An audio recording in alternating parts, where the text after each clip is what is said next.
Hello everyone, welcome to our YouTube channel. और इस video के अंदर हम लोग डिस्कस करेंगे SBI State Bank of India. पिछले सेशन की अगर बात करते हैं तो 2% के आसपास ये स्टॉक करेक्ट हो गया और पिछले एक महीने से कुछ भी रिटर्न बनाकर नहीं दिया है। तो पूरा डिटेल से समझेंगे। जो भी नए व्यूअर आए हैं उनको भी पता चलेगा कि एसबीआई स्टॉक के अंदर किस तरीके से ट्रेड किया जाए तो अच्छा रिटर्न मिल सकता है। बिकॉज रिसेंटली मैंने इस स्टॉक को डिस्कस भी किया था। मेरे पोर्टफोलियो में ऑलरेडी ये स्टॉक है।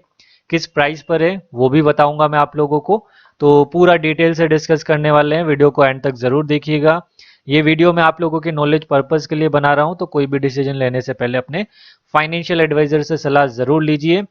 एसबीआई के स्टॉक को डिस्कस करने से पहले हम लोग एशियन पेंट के बारे में एक क्वेरी आई हुई है कमेंट बॉक्स में कि एशियन पेंट बैंक को यहां पर बाय किया है 3295 यानी कि 3281 के आसपास में बाय किया है।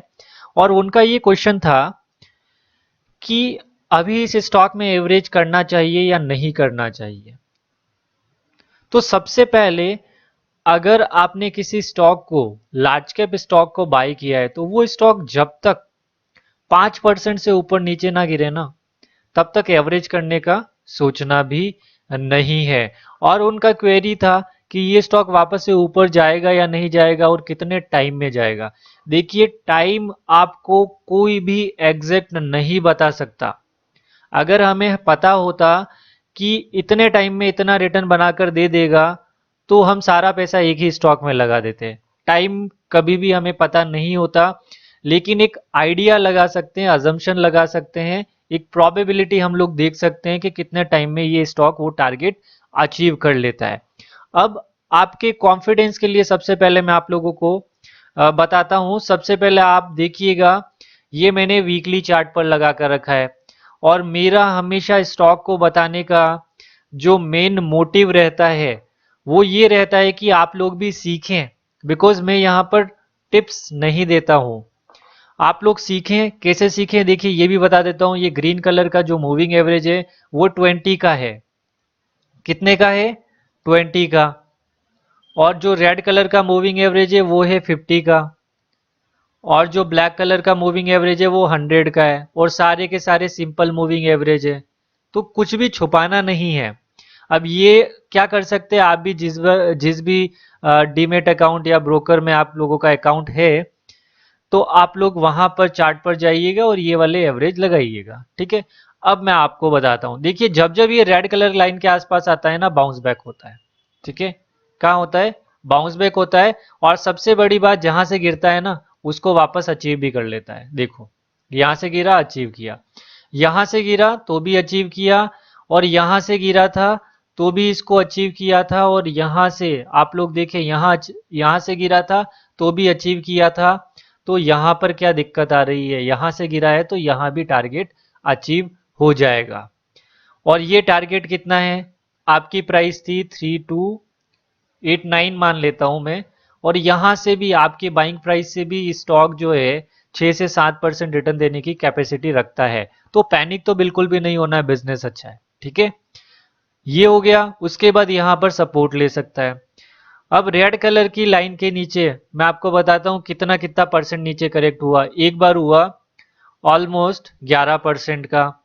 रेड कलर की लाइन के नीचे एक बार हुआ ऑलमोस्ट 17% 18% का। रेड कलर की लाइन के नीचे एक बार करेक्शन हुआ 13% का। तो आपको क्या करना है, इस डीमेट अकाउंट के अंदर तो जहां बाइंग प्राइस है वो रहने देना है। एक दूसरा डीमेट अकाउंट अगर होता है तो यहां से जब भी एशियन पेंट आपकी बाइंग प्राइस से 10% नीचे जब भी शो हो रहा हो, एक सेपरेट डीमेट अकाउंट में पोजीशन बनाकर रख सकते हैं। जिससे होगा क्या कि ये वाली पोजीशन को आप यहां पर एग्जिट करेंगे। यहां पर इस ये रेंज बना रहा है 3550 के आसपास में। जब भी 3500 के आसपास आ जाए वहां पर सेल कर देंगे और दूसरे डीमेट अकाउंट की पोजीशन को आप लोग होल्ड रखेंगे। जिससे क्या होगा, स्टॉक को जितना बढ़ना होगा ना, बिकॉज बहुत बार क्या होता है ना, यहां पर आता है, स्टॉक को बेच देते हैं हम लोग और उसके बाद ब्रेकआउट होता है और स्टॉक ऊपर की तरफ चलने लग जाता है। और फिर हमारे पास हमें सीधा माइंड में आता है कि जो स्टॉक मैं बेचता हूं वही आगे निकल जाता है, वही चलना स्टार्ट कर देता है। तो वो गलती ना हो इसलिए एक दो डीमेट अकाउंट अगर अलग होंगे तो उससे ज़्यादा एडवांटेज रहेगा। ठीक है, एक तो ये अप्रोच लगाना है। उसके बाद मैं आपको बताता हूँ इसके अंदर पैटर्न बन रहा है। वो ब्रेकआउट का मैंने क्यों बताया आपको, ब्रेकआउट का इसलिए बताया मैंने बिकॉज ये देखिए वीकली चार्ट पर एक बहुत शानदार पैटर्न बनने की तैयारी है। ये बना कप, ये बना हैंडल, हैंडल बनने के बाद ब्रेकआउट, और नेक्स्ट 1 ईयर के लिए जो अब टारगेट निकल कर आ रहा है वो सीधा सीधा अब एशियन पेंट का बहुत अच्छा टारगेट आ रहा है। तो स्टॉक सिलेक्शन में आपके दिक्कत नहीं है, लेकिन बाइंग प्राइस में थोड़ी सी दिक्कत होगी। इसको नीचे आने दीजिए, आने देते और यहां पर भी बाय करते, ज्यादा बड़ी दिक्कत है नहीं। और नीचे आता है तो कोई दिक्कत नहीं है। उसके बाद देखिए ट्रेंड लाइन का भी यहां पर एक अच्छा सपोर्ट बन रहा है, डेली चार्ट पर और भी बताऊंगा मैं। तो डरना नहीं है। और कितना टाइम पीरियड आपने बोला था, तो टाइम पीरियड में आप देखें जब भी रेड कलर की लाइन के ऊपर वापस से जाता है सपोर्ट लेकर, तो आप देखिएगा यहां से देखते हैं ये आया नीचे रेड कलर के आसपास और यहां से ऑलमोस्ट 90 डेज लगा है। ठीक है, एग्जैक्ट कोई नहीं बता सकता। यहां पर सपोज फंस गए तो यहां से इसने 162 डेज यानी कि 186 महीने लगा दिए। उसके बाद देखो यहाँ रेड कलर की लाइन के आसपास आया, फिर इसने बहुत ज्यादा टाइम लगाया। ठीक है, लेकिन हम लोग क्या करते हैं एक एंट्री नीचे भी ले लेते हैं तो जिससे ज्यादा रिटर्न मिल जाता है। तो एवरेज अगर देखा जाए तो आप इस स्टॉक में 4 मंथ से 6 मंथ का व्यू लेकर चलिएगा, और 4 मंथ में भी अगर 10% का रिटर्न मिल जाए ना इस स्टॉक में कोई दिक्कत नहीं है। और जो मैंने आपको बताया ना 2 डीमेट में किस तरीके से पोजीशन बनानी है, उस तरीके से करोगे तो यहाँ पर भी रिटर्न मिलेगा और दूसरे डीमेट अकाउंट में बहुत शानदार रिटर्न मिल सकता है और ज्यादा बड़ी दिक्कत है नहीं। यहाँ पर देखो ट्रेंड चेंज हुआ था। अगर एशियन पेंट को डराना होगा या फिर मार्केट में कोई सिचुएशन होती है तो ये 7 से 8% करेक्ट हो सकता है, तो रेड कलर देखने आना चाहिए। अपने स्टॉक को 15 से 20% माइनस देखने आना चाहिए अगर आप थोड़े रिस्की स्टॉक में कर रहे हैं। अदरवाइज एशियन पेंट जैसा स्टॉक है 10% करेक्ट हो जाए कोई दिक्कत नहीं है। तो मैंने आई होप आपको सारा बता दिया होगा।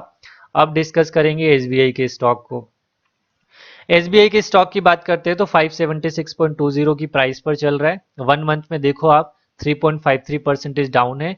6 महीने में अगर हम लोग देखेंगे तो भी अच्छा रिटर्न नहीं बनाया है। अगर स्टॉक मार्केट की बात करें तो 6 महीने में 5% या 6% रिटर्न कोई ज्यादा बड़ा रिटर्न होता नहीं है।